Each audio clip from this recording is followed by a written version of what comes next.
Video footage দেখেছি উনি নাকি জামাতে ইসলাম করে, কিন্তু কালকে সম্বর্ধনা অনুষ্ঠানে অংশগ্রহণ করেছে। দীর্ঘ 17 বছর প্রবাস জীবন কাটিয়ে গতকাল বিএনপির ভারপ্রাপ্ত চেয়ারম্যান তারেক রহমান সাহেব যে দেশে এসেছেন, এটার জন্য শুধু আমি নয়, সারা দেশের মানুষ খুবই আনন্দিত, খুবই খুশি।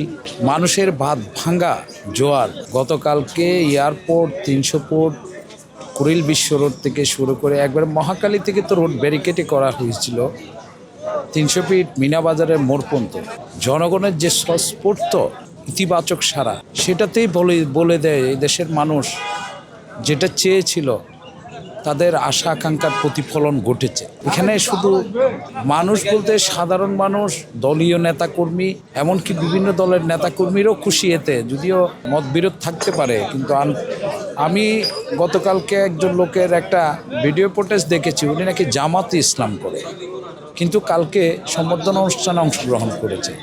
তাহলে মানুষের যে ভালোবাসার যে বহিঃপ্রকাশ, যে মানুষের ভালোবাসা, আশা আকাঙ্ক্ষার প্রতিফলন, সেটা আশা করি গতকালকে ঘটে গেছে। তারেক রহমান সাহেব যিনি বাংলাদেশের মানুষকে নিয়ে স্বপ্ন দেখেন, আপনি একটা জিনিস লক্ষ্য করবেন, গতকালকে যে 15 মিনিট উনি বক্তব্য রেখেছেন বা উনি জনগণের সম্মুখে যে কথাগুলো বলেছেন, সে কথাগুলোর মধ্যে 15 মিনিটে 17 বারের মতো শুধু আল্লাহু আকবার, ইনশাল্লাহ, জনগণ এবং দেশ, ওনার পরিবার যে পরিমাণ নির্যাতিত, জিয়া পরিবার স্বাধীনতার ঘোষক শহীদ প্রেসিডেন্ট জিয়াউর রহমান,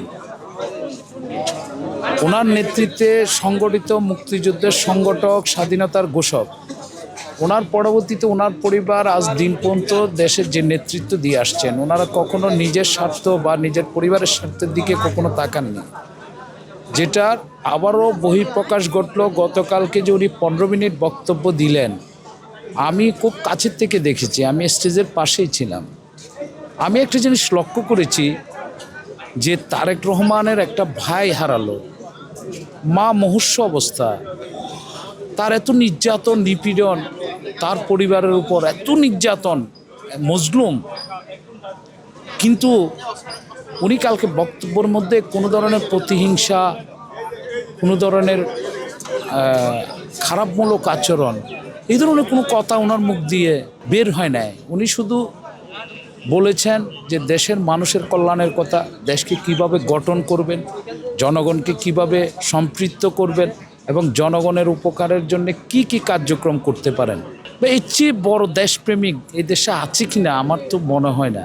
আমি আশা রাখি আগামীতে এই দলের ভারপ্রাপ্ত চেয়ারপারসনের জায়গা আমাদের দেশনেত্রী বেগম খালেদা জিয়া আছেন, ওনার ছায়াতলে থেকে এই দেশকে সংগঠিত করবেন এবং এই দেশের মানুষকে সামনের দিকে এগিয়ে নেবেন, এই দেশকে স্বর্ণের মডেল হিসেবে সারা পৃথিবীকে উপহার দিবেন, এটাই প্রত্যাশা। আমার নাম মোহাম্মদ সাইদুর রহমান শাহিন, আমি এসেছি চট্টগ্রাম থেকে।